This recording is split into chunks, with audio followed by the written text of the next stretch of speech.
À propos d'argent, cette étude de 60 millions de consommateurs sur les frais bancaires, elle arrive à la conclusion que ce sont les plus démunis qui payent le plus. Pourquoi? Eh bien, tout simplement parce qu'ils ont plus de frais d'incident. Dans le Nord, Catherine Combe et Jean-Marc Martineau.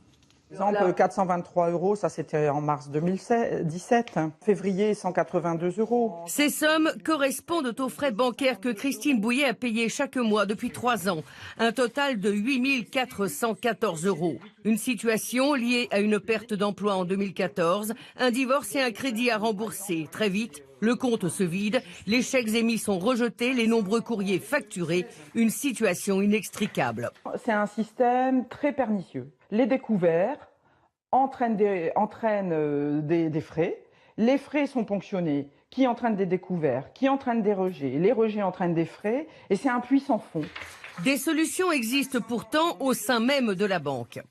Et donc en cherchant une autre relation bancaire, c'est une responsable d'agence qui m'a dit « Mais madame, il y a un médiateur dans toutes les agences bancaires, réveillez-vous. Réveillez-vous, vous êtes dans une situation d'abus bancaire. » Désormais informée, elle se tourne vers une association selon laquelle 15 millions de Français seraient concernés par ces frais bancaires parfois abusifs. Des lois ont été votées qui plafonnent d'abord les commissions d'intervention. Eh oui, elles sont plafonnées à 4 € par opération dans le maximum mensuel de 20 €. Les banquiers oublient la situation de fragilité de leurs clients et les ponctionnent au maximum. Et ces frais bancaires représentent un marché juteux pour les banques.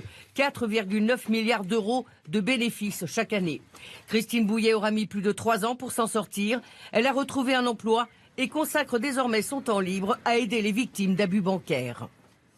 À propos d'argent, j'ajoute qu'hier soir, les députés ont voté la hausse très discutée de 1,7 point de la CSG pour compenser la suppression des cotisations salariales. C'est une mesure que l'opposition dénonçait comme étant une injustice faite notamment aux retraités.